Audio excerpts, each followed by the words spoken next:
नमस्कार। खबरों की खबर में आपका स्वागत है। कानपुर हिंसा से जुड़ी हुई आज एक बहुत बड़ी खबर आई है और खबर यह है कि यूपी पुलिस के हाथ उस तरह के सबूत लग गए हैं जिससे ये कानपुर में ये जितने भी भड़काऊ भाईजान हैं पूरा का पूरा गैंग ही इस बार पकड़ा गया है। उनके खिलाफ सबूत भी मिले हैं और वो कौन से लोग हैं जो पर्दे के आगे और पर्दे के पीछे रहकर समाज में जहर घोलने का काम करते हैं और हिंसा भड़काने का काम करते हैं। ये पूरा का पूरा कुनबा ही पकड़ा गया है और यूपी पुलिस इन एक एक शख्स को खंगाल रही है और बहुत जल्द कई बड़े नामचीन लोगों को गिरफ्तार करने वाली है, ऐसी खबर आ रही है। और ये क्यों हुआ इसे आप सुनेंगे तो आपको भी हंसी आएगी। ये गुनाह करने वाले लोग जितने भी अक्लमंद क्यों ना हो, लेकिन उनसे कुछ न कुछ ऐसी गलतियां हो जाती है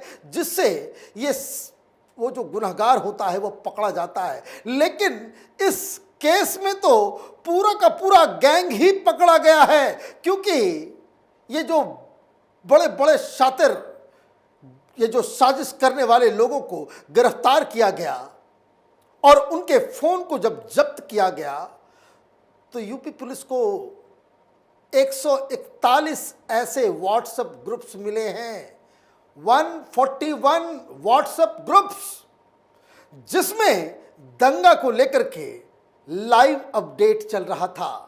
कैसे प्लानिंग हो रही थी, कैसे पुलिस को डोज देना है, कैसे सामान लाना है, कैसे हिंसा भड़कानी है, किसका क्या रोल रहेगा, ये तमाम चीजें उन व्हाट्सएप ग्रुप के चैट से इनका खुलासा हुआ है। और जो खबर आ रही है उसमें कई बड़े लोग, कई बड़े नामचीन लोग उस व्हाट्सएप ग्रुप के सदस्य थे जो लगातार मैसेजेस को पढ़ रहे थे, एनालाइज कर रहे थे, निर्देश दे रहे थे।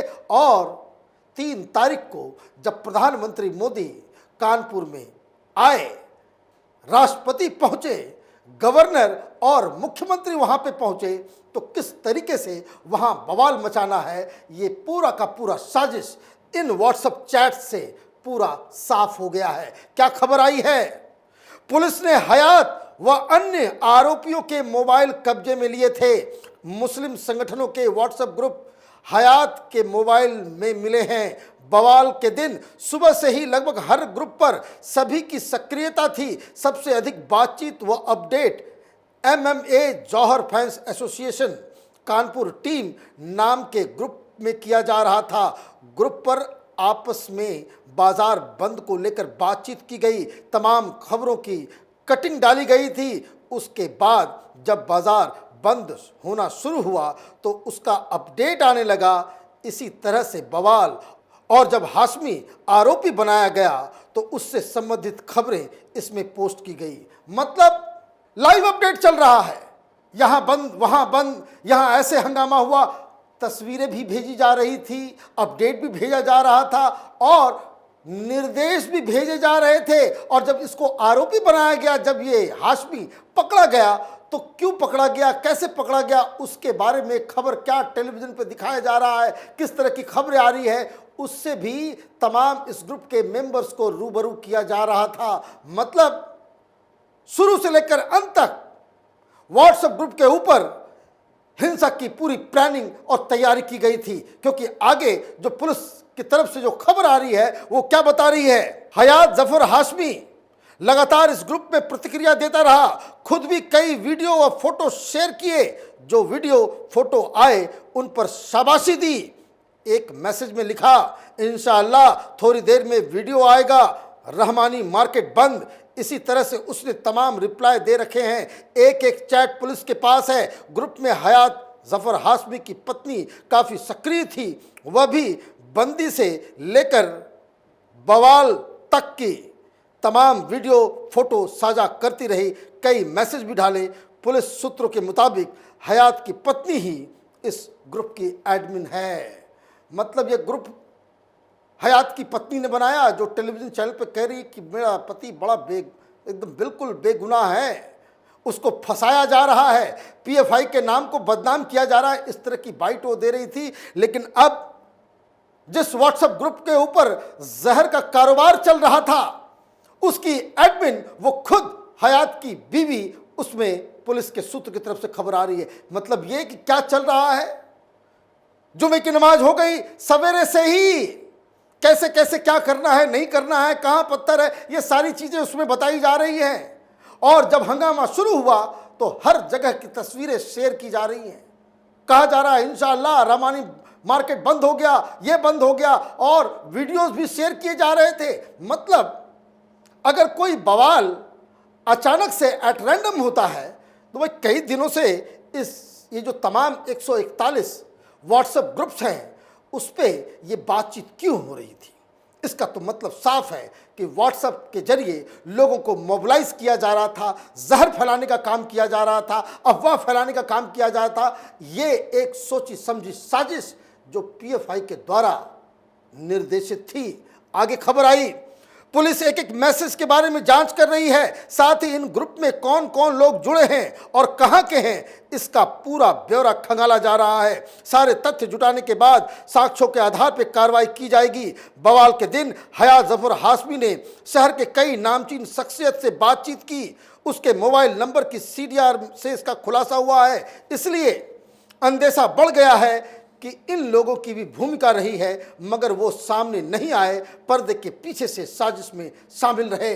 मतलब ये जो हाशमी, जिस हिसाब से इसके रिश्ते पीएफआई से निकले, पीएफआई के साथ कौन कौन सिंपथाइजर हैं, किन किन लोगों से वो बातचीत हो रहा था, ये तमाम चीज़ें, उसके कॉल डिटेल्स जो सामने आए हैं, उससे जांच का दायरा बढ़ गया है। एक तो व्हाट्सएप ग्रुप्स में कौन कौन लोग सक्रिय थे, वो कहाँ के हैं, कौन हैं, क्या कानपुर से थे या लखनऊ से भी निर्देशित हो रहे थे, क्या दिल्ली से भी, शाहीन बाग से भी निर्देशित हो रहे थे, कि क्या पीएफआई का कोई इसमें बड़ा लीडर शामिल था। ये तमाम एंगल से इसे खंगाला जा रहा है। क्या इसमें कोई नेता था। तो ये तमाम चीज़ें हो रही हैं। और जो सीडीआर, ये हाशमी के फ़ोन कॉल डिटेल्स के बारे में जो पुलिस को पता लगा है, तो कई सारे लोग इस जांच के घेरे में आ रहे हैं। तारीफ करनी पड़ेगी उत्तर प्रदेश की पुलिस की कि इतना जल्द इन्होंने पूरे के पूरे गैंग के ऊपर ही, उसको आप कह सकते हैं, अपनी जांच लेकर पहुंच गई है। पूरा का पूरा गैंग ही इसमें नपने वाला है कि जिन लोगों ने कानपुर में आग लगाने की कोशिश की थी। खबर यह भी आई, नई सड़क पे हुए उपद्रव में मौलवियों की निंदा ने भी घी का काम किया। इसके साथ ही एमएमए जौहर फैंस एसोसिएशन ने भाजपा प्रवक्ता नुपुर शर्मा के बयान के खिलाफ निंदा प्रस्ताव पास करने की अपील की। इसी वजह से जरा सी बात पर भीड़ भड़क गई और उग्र रूप ले लिया। इस दौरान जगह जगह कुछ लोगों ने पोस्टर भी चिपकाए थे। इससे भी घटना के विरोध में लोगों का समर्थन बढ़ता गया। एसोसिएशन ने मौलवियों के साथ बैठक की, इनमें भी निंदा प्रस्ताव पास किया गया, जिससे लोगों का गुस्सा भरता रहा।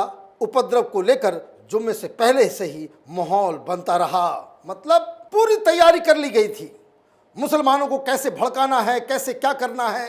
नुपुर शर्मा ने एक बयान दिया, उस बयान से किसी की भावनाएं आहत हुई तो आप लोगों को भड़काओगे, समाज में हिंसा के लिए लोगों को प्रेरित आप करेंगे, या फिर उसका कानूनी तरीका है।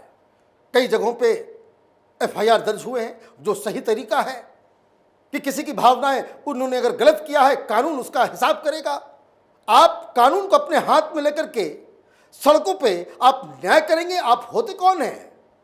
और इसी तरीके से ये जो यूपी पुलिस की जो पूरी जांच जिस दिशा की ओर जा रही है, उससे साफ साफ लग रहा है, एक तो पीएफआई की छाप हर जगह नजर आ रही है।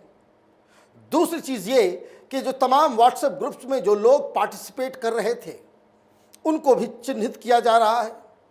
चिन्हित करने के साथ इन्वेस्टिगेशन भी होगी, इन लोगों के खिलाफ भी कार्रवाई भी होगी, बुलडोजर भी चलेगा, गैंगस्टर एक्ट भी लगेगा।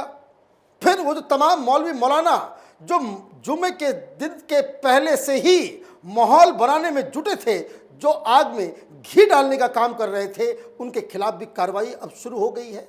इन लोगों को भी गिरफ्तार किया जाएगा। लेकिन इन सब के अलावा किस तरीके से सोशल मीडिया, व्हाट्सएप के जरिए दंगे को अब ऑर्गेनाइज कर रही है पीएफआई और कुछ मुस्लिम संगठन, ये एक चिंता का विषय है। इसका परमानेंट इलाज, इसको कैसे टैकल करना है, ये भी सरकार की एक चिंता होनी चाहिए।